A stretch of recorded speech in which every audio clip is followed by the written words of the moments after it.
I survived falling in quicksand. That this story interested you.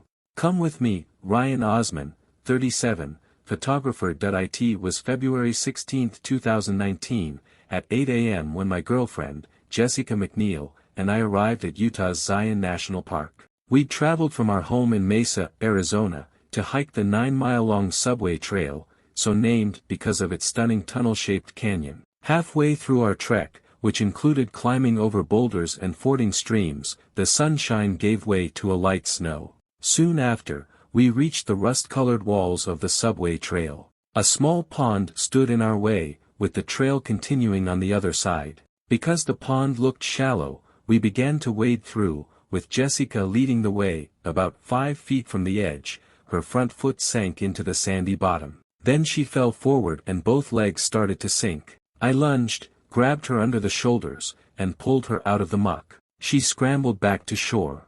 But now I was sinking. The muck came all the way up to my right thigh and my left calf. I freed my left leg but couldn't budge my right. Jess handed me a long stick we'd picked up earlier in the hike. I jammed it down the side of my leg and tried to wiggle and pull it out. Nothing. I was mired in quicksand. Jessica started scooping sand with both hands, but it was refilling faster than she could pull it out. Don't bother, I told her. You're just wasting your energy. While I was no longer sinking, I wasn't getting out either. We couldn't call for help because the only cell reception was back at the trailhead, 5 hours away over rough terrain. I told Jessica she had to hike back and call for help. She was scared. She had only ever hiked with me and was wary of hiking alone on a trail the National Park Service calls very strenuous. But we were out of options. 30 minutes after she left, it started to snow heavily. I zipped up my jacket and pulled my head inside. At some point, I nodded off to sleep. I don't know how long I was out, but I woke up with my upper body slipping backward into the quicksand. I quickly planted my stick into the dry ground, stopping my fall. I was exhausted. If my entire body ever did fall in, I'd never get out. It had been about 5 hours since Jess left, and it was getting dark. A few hours later, I saw a light through my jacket. I prayed it was a helicopter, but it was the moonlight shining over the canyon walls. At that point, I was soaking wet and knew I wasn't going to make it. I started to think about what I could do to die faster. But I didn't want to drown if I fell backward again. That would be the worst way to go. An hour later, another light shone across my eyes. A flashlight. I yelled for help. A man hollered back as he ran to me. He said that his name was Tim and that Jessica had gotten through to rescuers.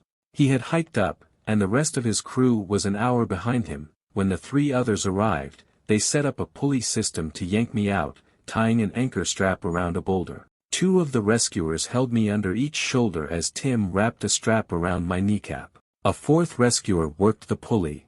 With each ratchet, it felt as if my leg was being ripped off. Tim dug into the sand and got a hand around my ankle and started pulling up.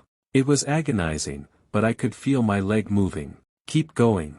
I screamed. 3 more ratchets and my leg was freed. My rescuers dragged me to the side of the canyon because I couldn't walk. I couldn't even feel my leg. It was too dark and snowy for a helicopter, so they got me into a sleeping bag and gave me pain medication. Then we settled in for the night. When I woke up at 6 a.m., snow covered the top of my sleeping bag, and flakes were still coming down.